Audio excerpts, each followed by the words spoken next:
الفنانة غادة بشار تتعرض لحملة انتقادات واسعة في آخر ظهور لها في عزاء الراحل شادي زيدان. تعرفوا على السبب وشاهدوا حقائق ومعلومات لا تعرفونها عنها.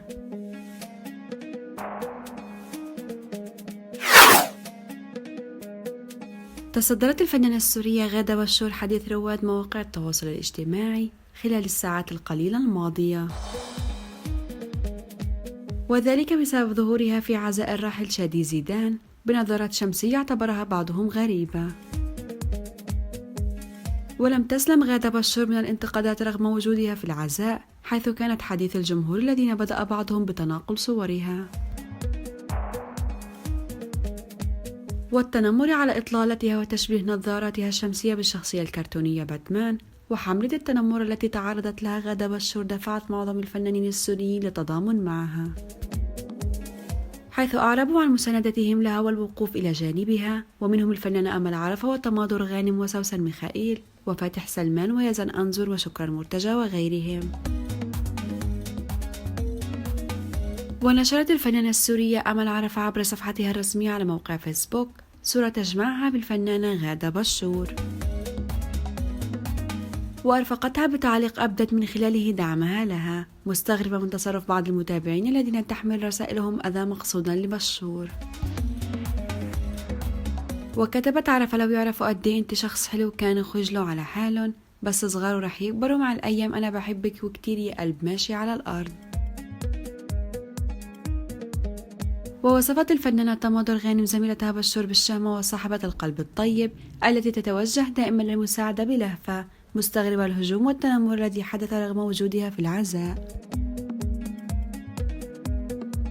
ونشرت تماضر غانم عبر فيسبوك صورة لغادة بشار وعلقت عليها غادة بشار اسم من ذهب أطيب قلب جدعة وشهمة، أنا بعرف قديش ساعدت ناس وركضت للناس بكل خير. كلنا بنحبها وبنحب لهفتها، عيب عليكم يا متنمرين، وك الله لا يعظم أجركم بحضرة الموت، بدكم 100 سنة لتصيروا بإنسانية غادة وشهامتها وفنها. وهاجمت الفنانة شكرا مرتجى بعض المتابعين الذين وجهوا انتقادات بحق غادة بشار، حيث كتبت عبر خاصية ستوري على حسابها في انستغرام ست الستات الفكوة الغالية، ولك لو تعرفوا هالست شو بتعمل شو بتوزع محبة، انتو لازم تشيلوا النظارة اللي على قلوبكم لا تشوفوا الناس المنيحة الكريمة. غادة يا غادة بوسات بوسات مني ومن كتار. وأضافت لو النظارة حاطتها واحدة من الفاشينيستات والبلوجر البعض تبع اللي تنمروا، كانت واو شو كول، طبعا الكلام للبعض وكل الاحترام للأغلبية.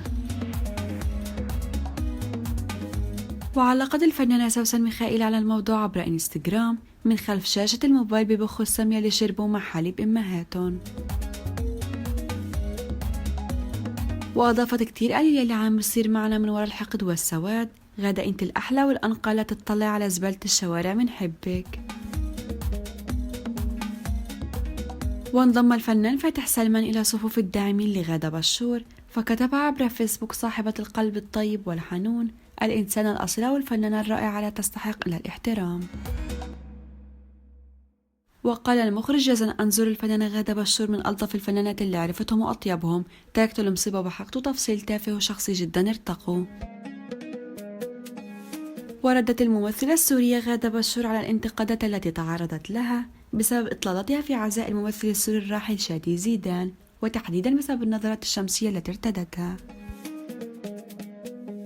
حيث قالت شو بدنا نحكي ونرد بهيك حالها الجماعة معروفة لجمع اللايكات ويعملوا ترندات، نسيوا حرمة الموت والعزاء وكمية الحزن في قلوبنا بهذا الوقت.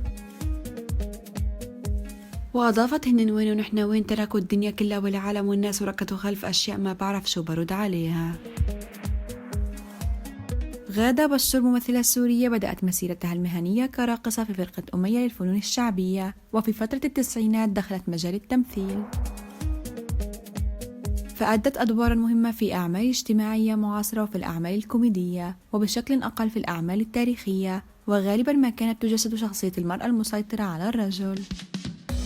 ولدت الفنانة غادة بشار بتاريخ 10 أغسطس عام 1960. عمر الفنانة حتى الآن 60 سنة. ولدت غادة بشار في دمشق في سوريا. جنسيتها سورية. سنوات نشاط الفنانة من 1974 حتى الآن.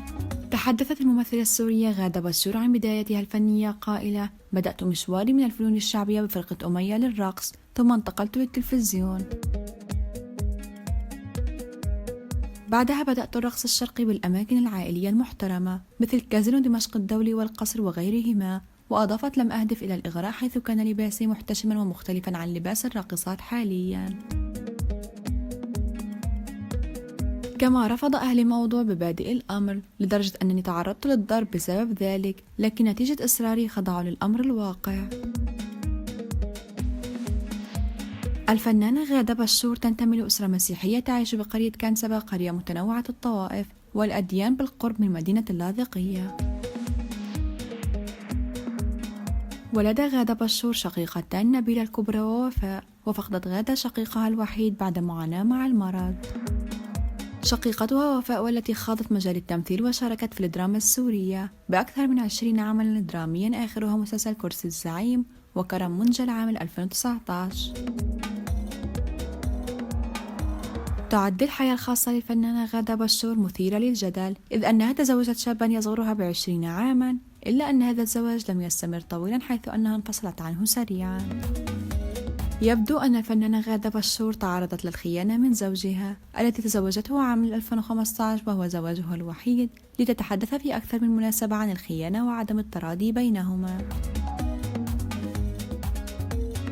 تركت الفنانة غادة بشور الرقص بعد أن لاحظت أن العمر لم يعد يساعدها في الاستمرارية، على الرغم من أنها كانت في أوج عطائها في مجال الرقص واتجهت للتمثيل.